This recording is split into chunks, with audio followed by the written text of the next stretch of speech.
ನಾಳೆಯಿಂದ ನಾನು ಸ್ಟಾರ್ಟ್ ಮಾಡ್ತೀನಿ ಅನ್ನೋರು ಯಾವತ್ತೂ ಸ್ಟಾರ್ಟ್ ಮಾಡಲ್ಲ. ಅವರ ಪ್ರಾಬ್ಲಮ್ ಅವ್ರ ಹತ್ರ ಟೈಮ್ ಇಲ್ಲ ಅನ್ನೋದಲ್ಲ, ಅವರ ಕಾನ್ಸಂಟ್ರೇಷನ್, ಫೋಕಸ್, ಮನಸ್ಥಿತಿ ಸರಿ ಇಲ್ಲ ಅನ್ನೋದು. ಈ ಜಗತ್ತಲ್ಲಿ ಒಬ್ಬ ಮನುಷ್ಯ ಎರಡು ರೀತಿ ಬದಲಾಗ್ತಾನೆ. ಒಂದು ತನ್ನನ್ನ ತಾನೇ ತಿಳ್ಕೊಂಡು ಬದಲಾದ್ರೆ, ಇನ್ನೊಂದು ಸಮಯ, ಈ ಟೈಮೇ ಆತನನ್ನ ಬದಲಾಯಿಸ್ಬಿಡುತ್ತೆ.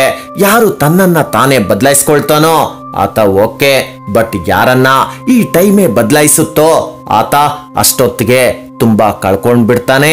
ಟೈಮ್ ತುಂಬಾ ಇಂಪಾರ್ಟೆಂಟ್ ಅಂತ ಗೊತ್ತು. ನಾನ್ ಟೈಮ್ನ ಸರಿಯಾಗಿ ಉಪಯೋಗಿಸ್ಕೊಂಡ್ರೆ ಟೈಮ್ ನಿಲ್ಲಲ್ಲ, ನಾನ್ ಟೈಮ್ನ ವೇಸ್ಟ್ ಮಾಡಿದ್ರು ಟೈಮ್ ನಿಲ್ಲಲ್ಲ.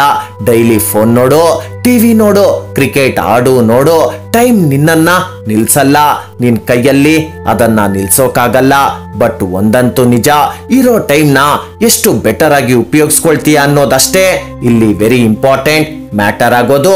ಅದು ಯಾವ ಮಟ್ಟಿಗೆ ಅಂದ್ರೆ, ನಾನಿಲ್ಲ ಅಂದ್ರೆ ಮುಂದೆ ನಿನ್ ಲೈಫೇ ಹೇಗೆ ಅನ್ನೋ ಮಾತೇ ಬರಬಾರ್ದು.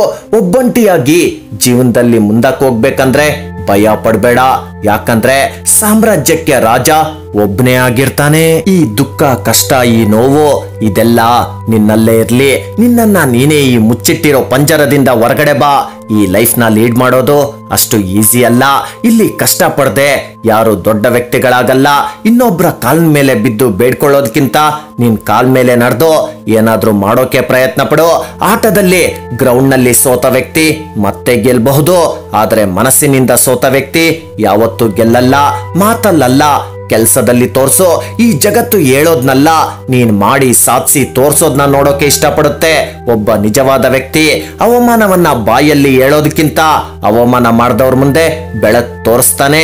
ನೆನ್ಪಿಟ್ಕೋ, ಈ ಲಕ್ ಅನ್ನೋದು ನೀನ್ ಕೈ ಹಿಡಿಲಿಲ್ಲ ಅಂದ್ರೆ ಪ್ರಯತ್ನ ಮಾತ್ರ ಮುಂದೆ ನಿನಗ್ ದಾರಿ ತೋರ್ಸೋದು. ಎಷ್ಟು ದಿನ ಅಂತ ಅದೇ ಕಷ್ಟಗಳನ್ನ ನೆನ್ಸ್ಕೊಂಡು ನೋವನ್ನ ಪಡೋದು. ಮುಂದೆ ಜೀವನ ನಿನ್ನನ್ನ ಕೈ ಬೀಸಿ ಕರೀತಿದೆ. ಹಿಂದೆ ವಾಪಸ್ ಹೋಗೋದ್ರಿಂದ ಯಾವುದೇ ಲಾಭ ಇಲ್ಲ ಸ್ನೇಹಿತ. ಅಟ್ಲೀಸ್ಟ್ ಮುಂದೆ ಹೋದ್ರೆ ನೀನ್ ಗುರಿಯಾದ್ರೂ ಸೇರಬಹುದು. ಸಾಧನೆ ನಿನ್ನನ್ನ ಕೈ ಬೀಸಿ ಕರೀತಿದೆ.